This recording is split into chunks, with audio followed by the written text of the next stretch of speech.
All right, it's time for business, and Sandra Fenu has joined me, and we're going to continue with the conversations about the challenges we're having with the electricity supply situation. Sandra? Yes, Israel, you're right, and they're actually dispatching fuel to the Volta River Authority, which is the VRA, so that they can power their standby generators. That's what we'll be having in business. All right, you take it away. All right, good evening, everyone. My name is Sandra and I'm here for business. The Tema Oil Refinery has begun offloading diesel and other fuel products to the Volta River Authority, VRA. This is to help VRA power its standby power plants as the Ghana Gas Company shuts down its processing facility in the western region to connect to the main Western Africa gas pipelines. Ebenezer Sabote was on a tour with the Deputy Minister of Energy and has come through with this report. And shutdown of the gas processing facility is make way for Ghana Gas Pipeline to be tied into the main West African gas pipeline. This has resulted in shortage of gas supply to power some of the country's thermal plants for power generation. Meanwhile, government says it has made provision for enough fuel to avoid plunging the country into total darkness.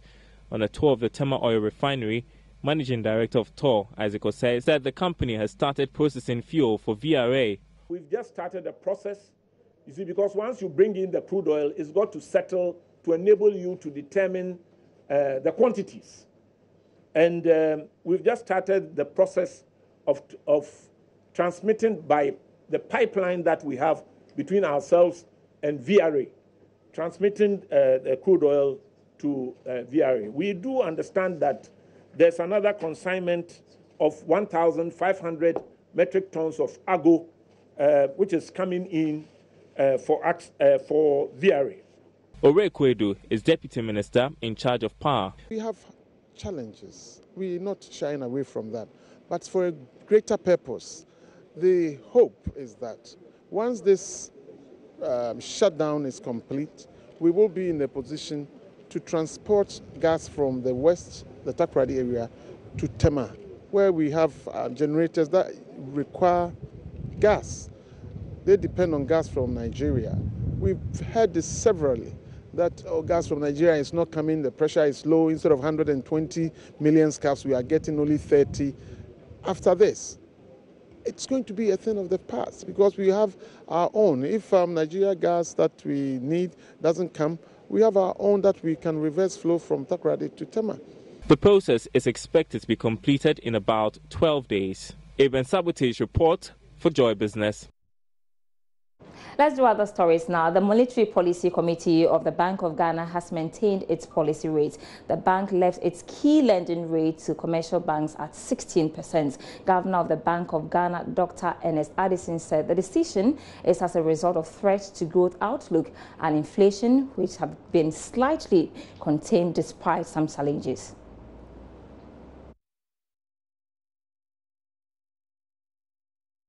On some pressures on the city slowing down. He had some advice for those who speculated to cash in on the city's depreciation. So we are confident that going forward, and this is one of the issues we have flagged in this Monetary Policy Committee statement, to reduce that vulnerability, reduce the vulnerability to portfolio investors by reducing the portion of domestic debt that we sell to non-resident portfolio investors. Yes, you see a growth in foreign currency deposits when everybody's, betting on the cedi going in a particular direction.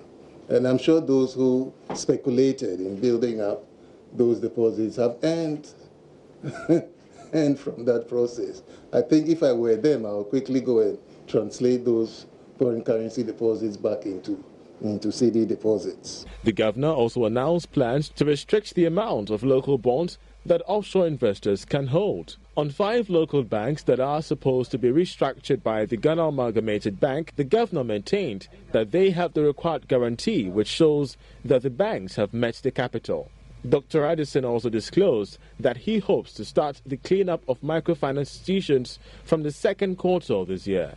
Dr. Addison says they are also working with some banks in China on some international payments arranged with some banks in the country. This is to avoid the situation where some trade demand dollars for purchases. Whereas banking consultant Nana Otsue Champon has described the decision to maintain the rate as good, financial analyst Charles Mensah is optimistic banks will reverse their interest rates in line with a consistent drop in the policy rate. It's not an island, and therefore, if you take the international outlook, that is the norm that is going now.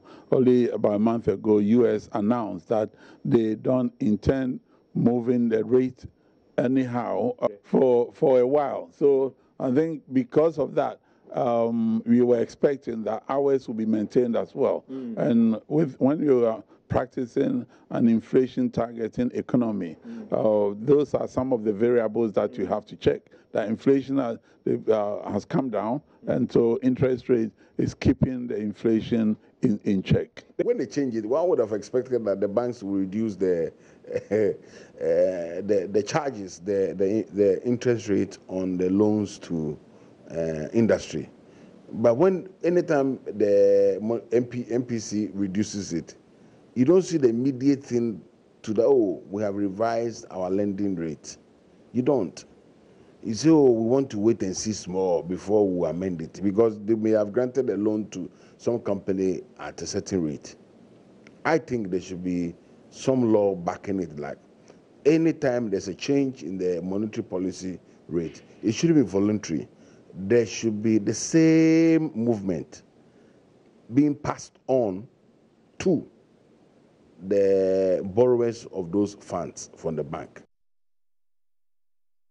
Meanwhile, the country's total debt stock witnessed some significant increase in just 1 year. Latest Bank of Ghana data showed that it was up by 30 billion cedis to reach 173 billion cedis as of December 2018.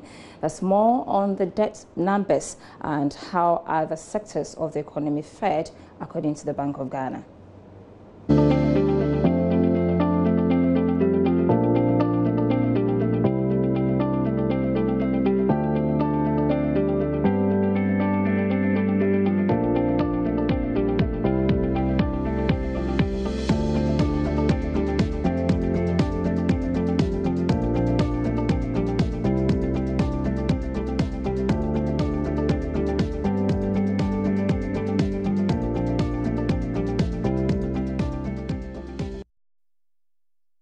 Over the past few weeks, the cedi's fluctuation against major currencies has been the subject of discussion in the business community.